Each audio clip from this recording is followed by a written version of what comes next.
अमरावती के शुभ प्रारंभोत्सव संदर्भं अमूल्य संदेश प्रस्तुत करे।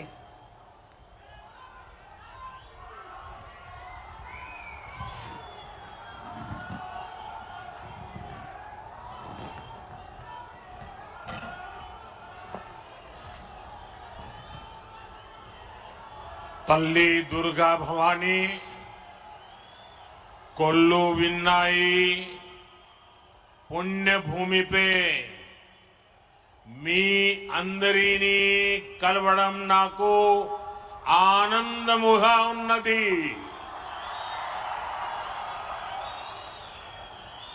आंध्र प्रदेश के राज्यपाल सैयद अब्दुल नजीर जी, मुख्यमंत्री मेरे मित्र श्री चंद्रबाबू नायडू जी, केंद्रीय कैबिनेट के मेरे सहयोगी मंत्रीगण, डिप्टी सीएम ऊर्जावान पवन कल्याण जी, राज्य सरकार के मंत्रीगण, सभी सांसद और विधायकगण और आंध्र प्रदेश के मेरे प्यारे भाइयों और बहनों, आंध्र प्रदेश गवर्नर सैयद अब्दुल नजीर गारू, मुख्यमंत्री ना मित्रुलु चंद्रबाबु नायडू गारू, केंद्र मंत्रिवर्गंलो ना सहचर मंत्रुलु, डिप्यूटी मुख्यमंत्री शक्तिवंतुडु पवन कल्याण गारू, राष्ट्र मंत्रुलु, ఎంపీలు, ఎమ్మెల్యేలు మరియు ఆంధ్రప్రదేశ్ రాష్ట్రానికి చెందిన నా ప్రియమైన సోదర సోదరీమణులారా, आज जब मैं इस अमरावती की पुण्य भूमि पर खड़ा हूं तो मुझे केवल एक शहर नहीं दिख रहा, मुझे एक सपना सच होते दिख रहा है।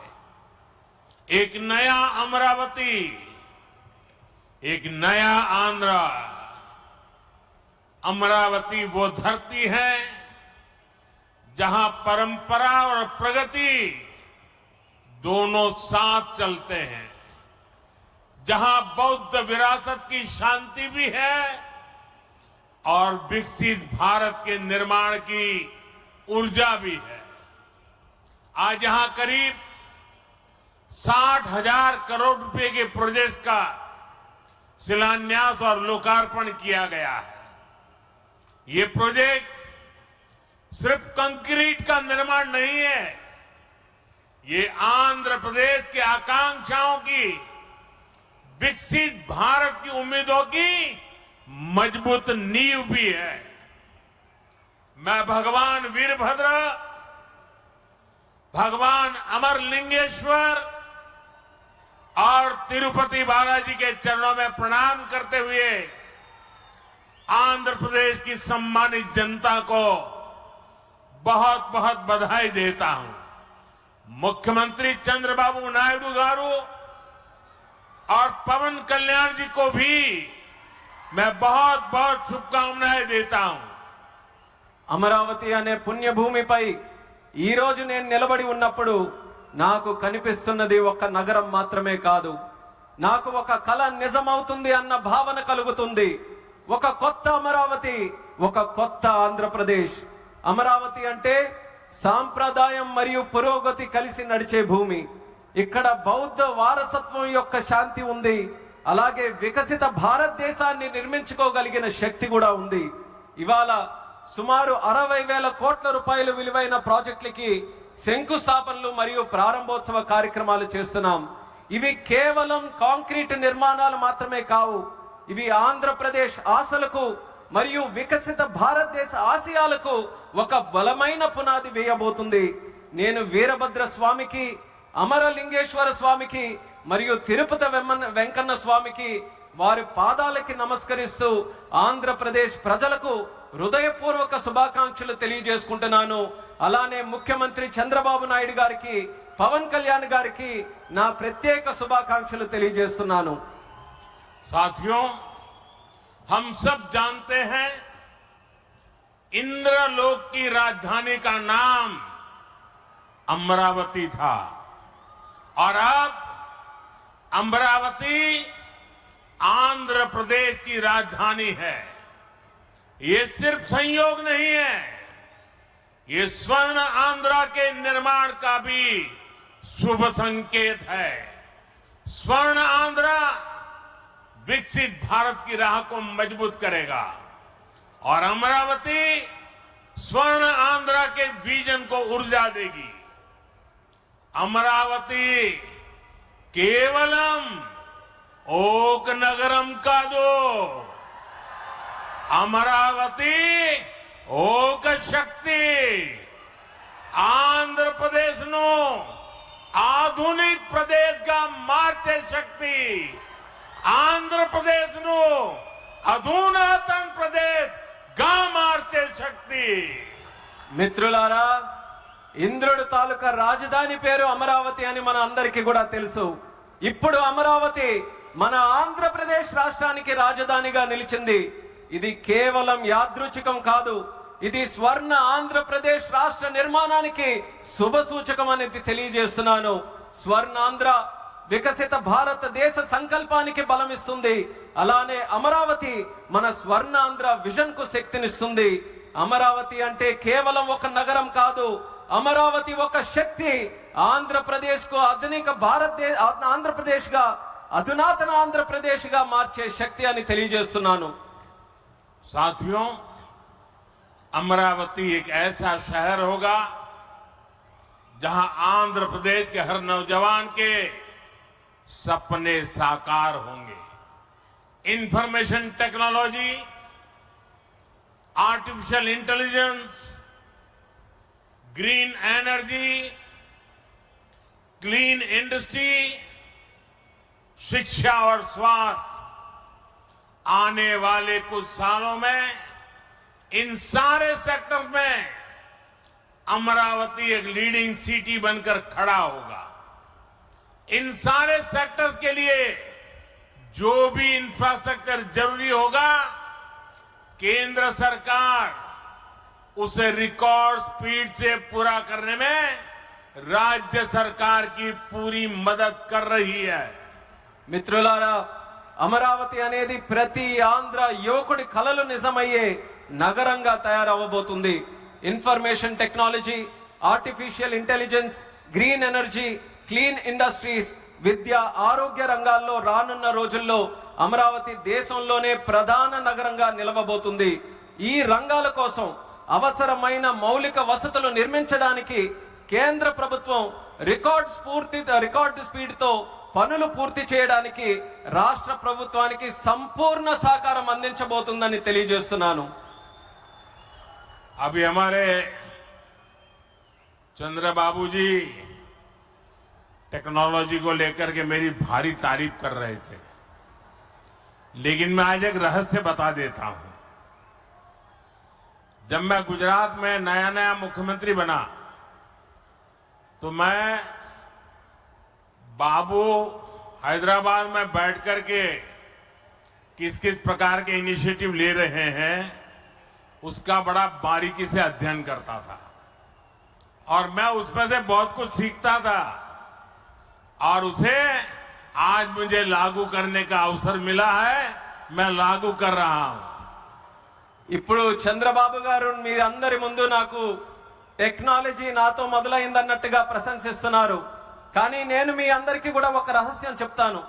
నేను సరికొత్తగా ముఖ్యమంత్రి అయినటువంటి రోజుల్లో గుజరాత్ లో ఉన్నప్పుడు అప్పుడు చంద్రబాబు నాయుడు గారు ఆంధ్రప్రదేశ్ లో హైదరాబాద్ లో ఐటీని ఏ రకంగా డెవలప్ చేస్తున్నారో నేను క్లోజ్ గా అబ్జర్వ్ చేసి అధికారులను కూడా పెట్టి అబ్జర్వ్ చేయించి ఆ రోజు నేను చాలా దగ్గరగా తెలుసుకున్నటువంటి విషయాలు మళ్ళీ తిరిగి ఈ రోజు ఆంధ్రప్రదేశ్కి వచ్చి మళ్ళీ మీ అందరి ముందు ఈ రోజు నేను చేయగలుగుతున్నాను అన్నది తెలియజేస్తున్నాను. और मैं अपने अनुभव से कहता हूं, फ्यूचर टेक्नोलॉजी हो, बहुत बड़े स्केल पर काम करना हो और जल्दी से इसे जमीन पर उतारना हो तो वो काम चंद्रबाबू उत्तम से उत्तम तरीके से कर सकते हैं। అలాగే నా అనుభవంతో చెప్తున్నాను, పెద్ద స్కేల్లో ప్రాజెక్టులు చేయాలన్నా, తొందరగా అవి పూర్తి చేయాలన్నా, మంచి క్వాలిటీతో అవన్నీ కూడా పూర్తి చేయాలన్నా దేశంలో చంద్రబాబు నాయుడు గారి కంటే దాంట్లో మిన్న మరెవ్వరూ కూడా లేరు అనేది ఈ సభాముఖంగా తెలియజేస్తున్నాను. साथियों, 2015 में मुझे प्रजा राजधानी का शिलान्यास करने का अवसर मिला था। बीते सालों में केंद्र सरकार ने हर प्रकार से अमरावती के लिए मदद दी है। यहां बेसिक इंफ्रास्ट्रक्चर के निर्माण के लिए सभी कदम उठाए गए हैं। अब चंद्रबाबू गारू के नेतृत्व में राज्य सरकार बनने के बाद सारे ग्रह जो लगे थे अब हट गए हैं। यहां विकास कार्यों में तेजी आ गई है। हाई कोर्ट, विधानसभा, सेक्रेटेरिएट, राजभवन, ऐसी कई जरूरी बिल्डिंग बनाने के कामों को भी प्राथमिकता दी जा रही है।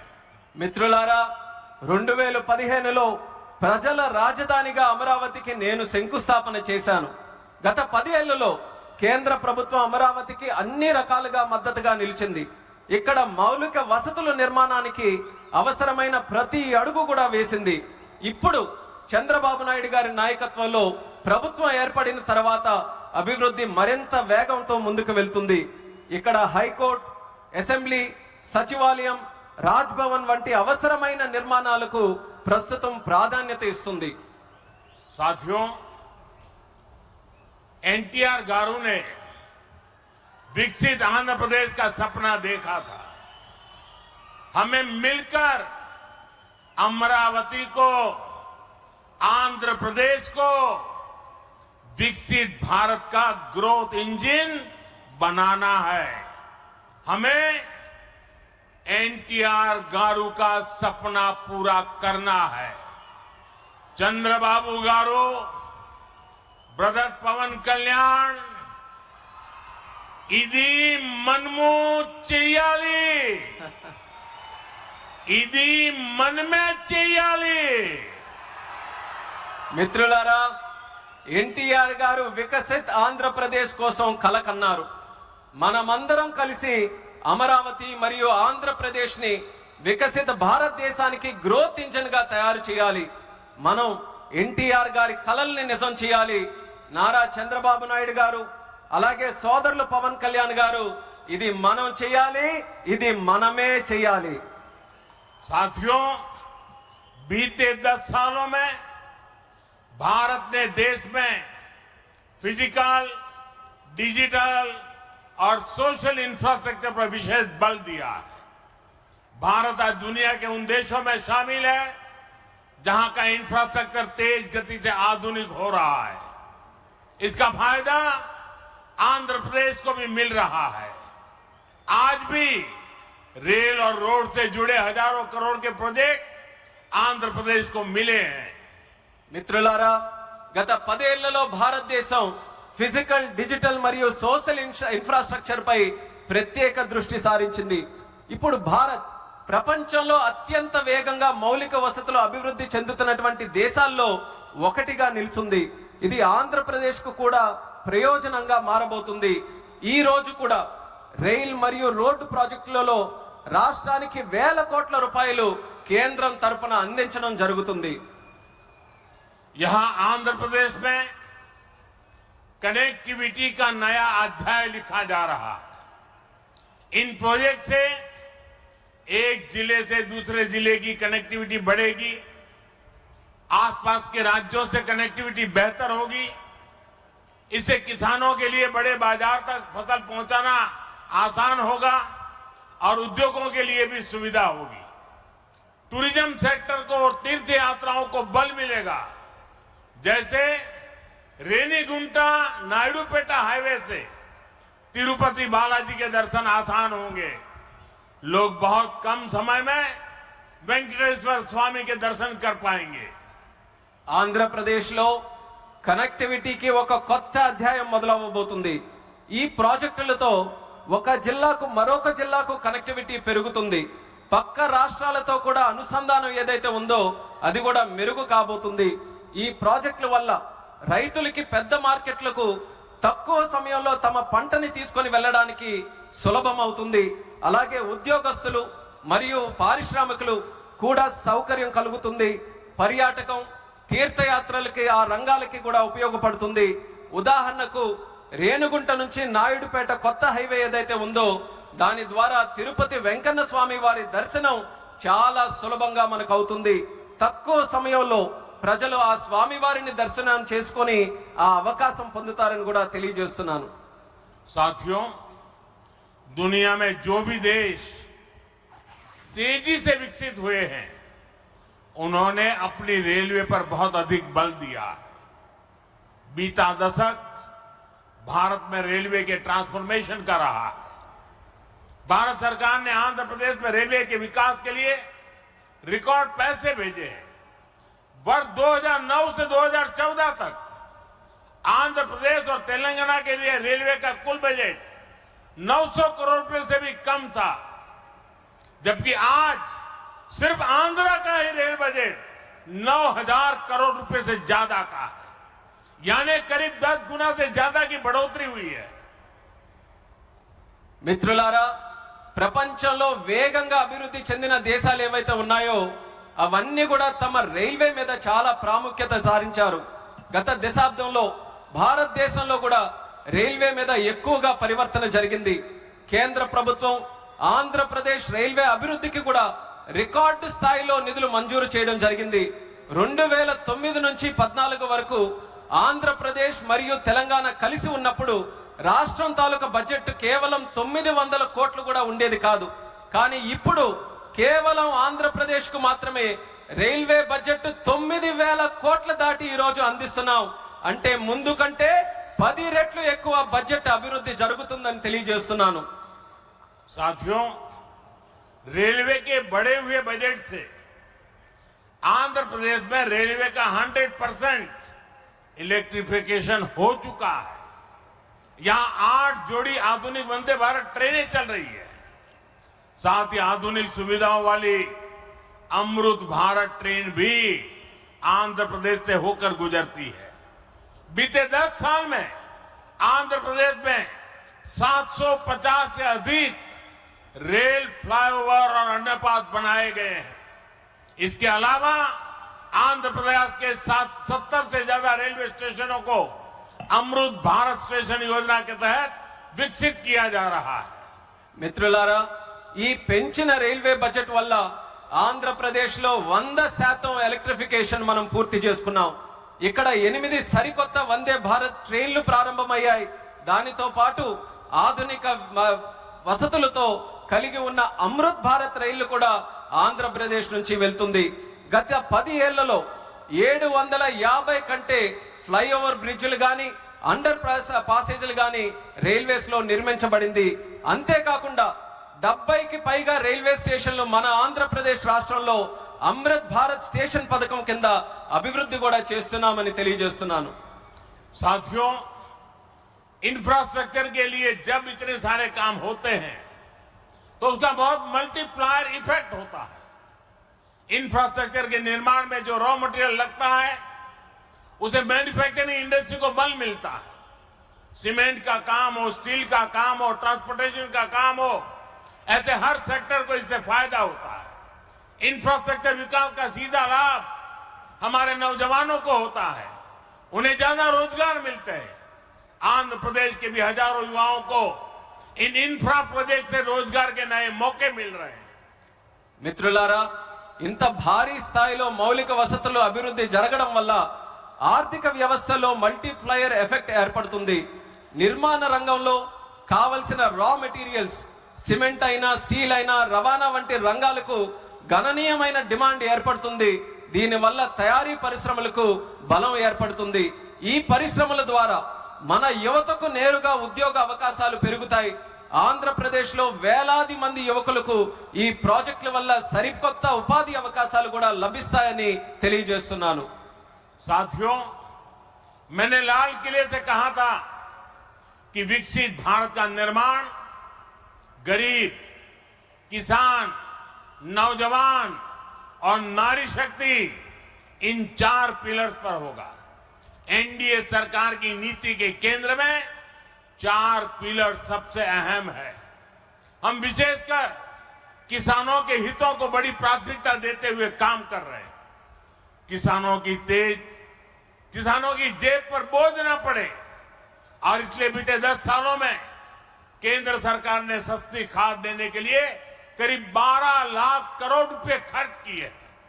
हजारों नए और आधुनिक बीज भी किसानों को दिए। पीएम फसल बीमा स्कीम के तहत आंध्र प्रदेश के किसानों को अब तक 5,500 करोड़ रुपए का क्लेम मिल चुका है। पीएम किसान सम्मान निधि के तहत भी आंध्र के लाखों किसानों के खाते में 17,500 करोड़ रुपए से ज्यादा पहुंचे हैं। మిత్రులారా, నేను ఎర్రకోట నుంచి స్పష్టంగా చెప్పాను, వికసిత్ భారత్ నిర్మాణం కావాలంటే పేదవాడు, రైతు, యువకుడు, మహిళా శక్తి ఈ 4 స్తంభాలపై ఆధారపడి ఉంటుంది. ఎన్డీఏ ప్రభుత్వ విధానాల్లో కూడా ఈ 4 స్తంభాలు కేంద్ర బిందువుగా పెట్టుకొని పనిచేస్తున్నాం. రైతు ప్రయోజనాలు అత్యంత ప్రాధాన్యత తీసుకుంటూ మేమందరం కూడా కేంద్రంలో పనిచేస్తున్నాం.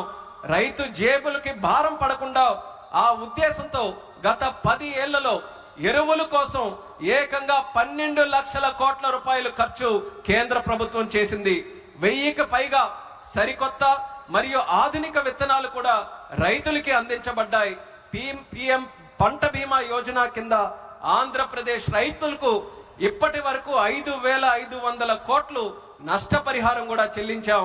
పీఎం కిసాన్ సమ్మాన్ నిధి ద్వారా లక్షలాది మంది ఆంధ్రప్రదేశ్ రైతుల ఖాతాల్లో 17,500 కోట్ల వరకు వాళ్ళందరికీ కూడా నిధులు జమ చేశామన్నది గర్వంగా తెలియజేస్తున్నాను. साथियों, आज पूरे देश में सिंचाई के प्रोजेक्ट्स का जाल बिछाया जा रहा है। रिवर लिंकिंग का काम भी, उसका अभियान भी शुरू किया गया है। हमारा लक्ष्य है कि हर खेत को पानी मिले, किसानों को पानी की दिक्कत ना हो। यहां नई सरकार बनने के बाद पोलवरम प्रोजेक्ट में भी नई गति आई है। आंध्र प्रदेश के लाखों करोड़ों लोगों का इस प्रोजेक्ट से जीवन बदलने वाला है। पोलवरम प्रोजेक्ट तेजी से पूरा हो, इसके लिए केंद्र के एनडीए सरकार से राज्य सरकार को पूरी मदद दी जा रही है. మిత్రులారా, దేశవ్యాప్తంగా ఇరిగేషన్ ప్రాజెక్టులు నిర్మిస్తున్నాం. అలాగే నదుల అనుసంధాన కార్యక్రమం కూడా మేము ప్రారంభించాం. మా లక్ష్యం ప్రతి పొలానికి నీరు అందించాలి. రైతుకి నీటి సమస్య అనేది రాకూడదు. ఇప్పుడు రాష్ట్రంలో ఎన్డీఏ ప్రభుత్వం ఏర్పడిన తర్వాత పోలవరం ప్రాజెక్టు పనుల్లో కూడా వేగం మరింత పుంజుకుంది. ఈ ప్రాజెక్టు ద్వారా లక్షలాది కోట్లాది మంది ప్రజలు, రైతుల తాలూకా జీవితం మారబోతుంది. పోలవరం ప్రాజెక్టు త్వరగా పూర్తవ్వాలని కేంద్ర ఎన్డీఏ ప్రభుత్వం అలాగే రాష్ట్ర ఎన్డీఏ ప్రభుత్వం పూర్తిగా సహకారంతో కలిసిమెలిసి పనిచేస్తాయని తెలియజేస్తున్నాను. साथियों, आंध्र की धरती ने दशकों से भारत को स्पेस पावर बनाने में बहुत बड़ी भूमिका निभाई है. श्रीहरिकोटा से जब जब कोई मिशन लॉन्च होता है तो कोटि कोटि भारतीयों को गर्व से भर देता है. करोड़ों भारतीय नौजवानों को यह क्षेत्र स्पेस के प्रति आकर्षित करता रहा है. अब आज देश को, हमारे डिफेंस सेक्टर को मजबूत करने वाला नया संस्थान भी मिला है. कुछ देर पहले हमने डीआरडीओ की नई मिसाइल टेस्टिंग रेंज की आधारशिला रखी है. नागया लंका में बनने जा रही नवदुर्गा टेस्टिंग रेंज मां दुर्गा की तरह देश की डिफेंस पावर को शक्ति देगी. मैं इसके लिए भी देश के वैज्ञानिकों को, आंध्र प्रदेश के लोगों को बधाई देता हूं. మిత్రులారా, మన ఆంధ్ర భూమి దశాబ్దాలుగా భారతదేశానికి అంతరిక్ష శక్తి అవతరించడంలో ప్రధాన పాత్ర పోషిస్తుంది. శ్రీహరికోట నుంచి లాంచ్ అయ్యే ప్రతి రాకెట్ ప్రయోగం కోట్లాది మంది భారతీయుల్ని గర్వపడేలా చేస్తుంది. అలాగే కోట్లాది మంది భారతదేశ యువకులను ఈ అంతరిక్ష రంగం ఇప్పుడు ఆకర్షిస్తుంది. ఇప్పుడు దేశ రక్షణను బలోపేతం చేసే ఒక కొత్త సంస్థను కూడా మనం ప్రారంభిస్తున్నాం. కొద్దిసేపటి క్రితం DRDO Navadurga missile launching range కి శంకుస్థాపన చేశాం. నాగాయలంకలో నిర్మించబోయే ఈ కేంద్రం మన కనకదుర్గమ్మల దేశ రక్షణకు శక్తిని నిరంతరం కూడా ఇస్తుంది. ఇందుకు శాస్త్రవేత్తలకు, ఆంధ్ర రాష్ట్ర ప్రజలకు హృదయపూర్వకమైనటువంటి అభినందనలు నేను తెలియజేస్తున్నాను.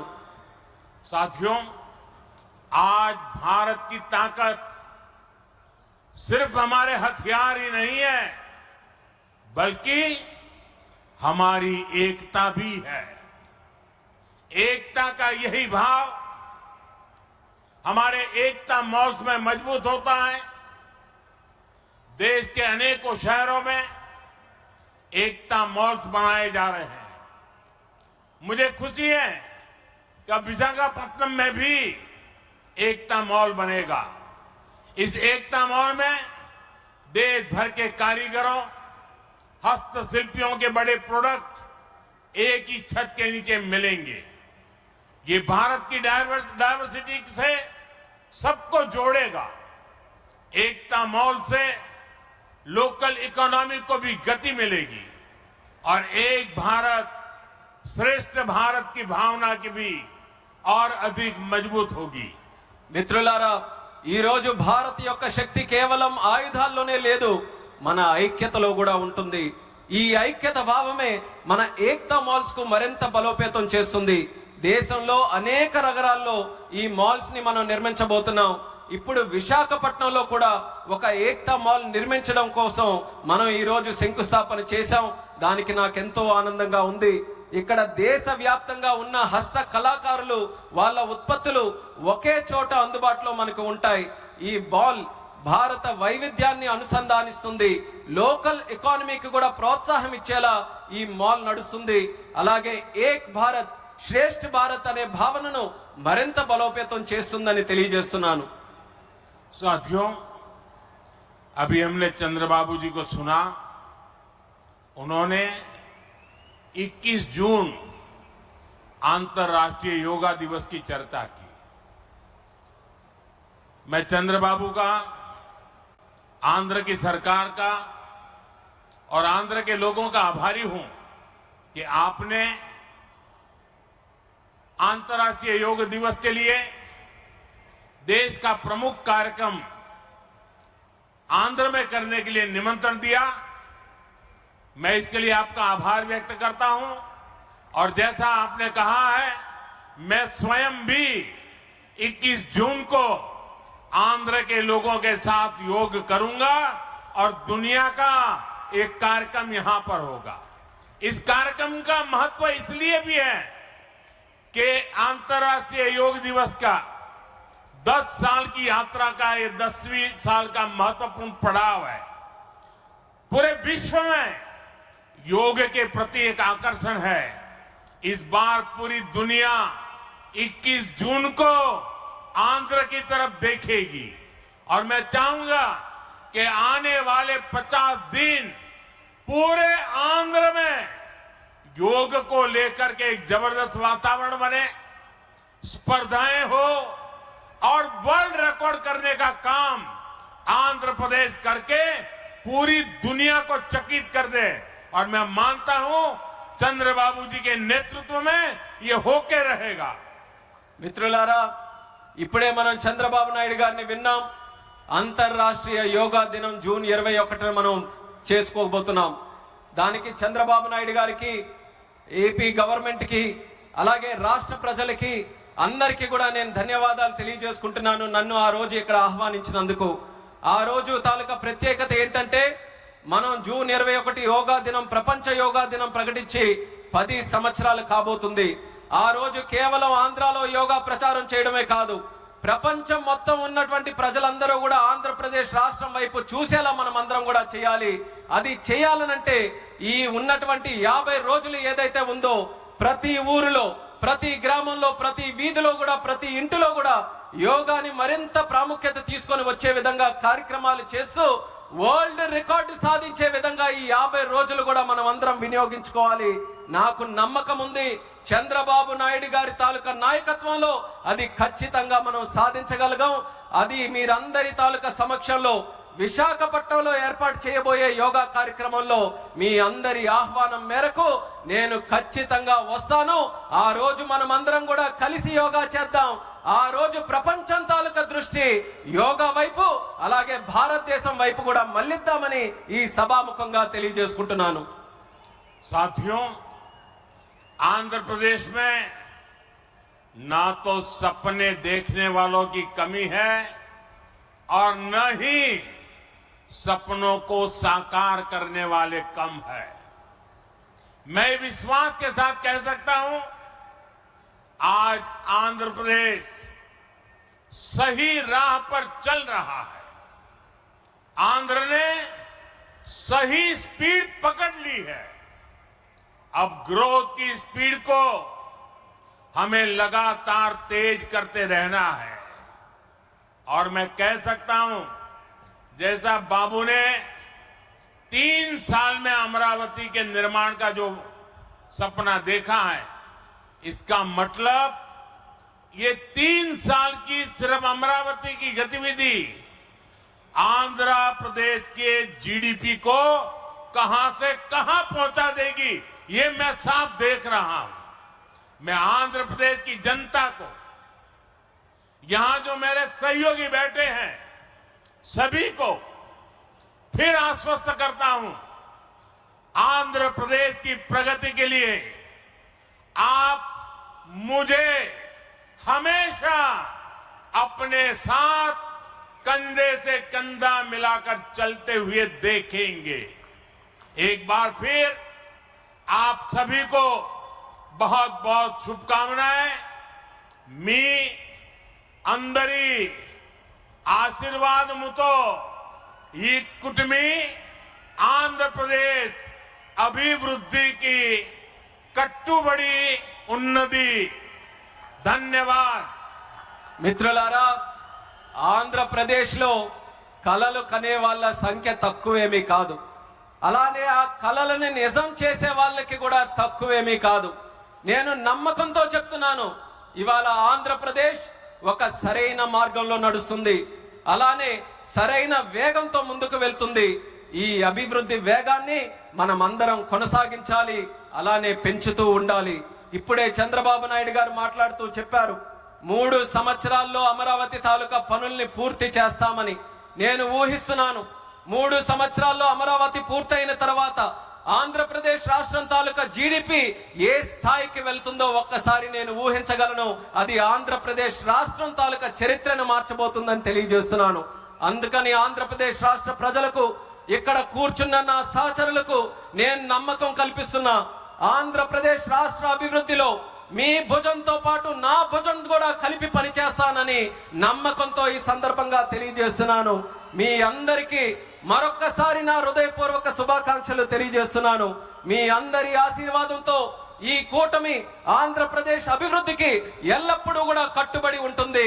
మీ అందరికీ కూడా నా ధన్యవాదాలు. भारत माता की జై. भारत माता की జై. भारत माता की జై. वंदे మాతరం. वंदे మాతరం. वंदे మాతరం. वंदे మాతరం. वंदे మాతరం. वंदे మాతరం. वंदे మాతరం. वंदे మాతరం.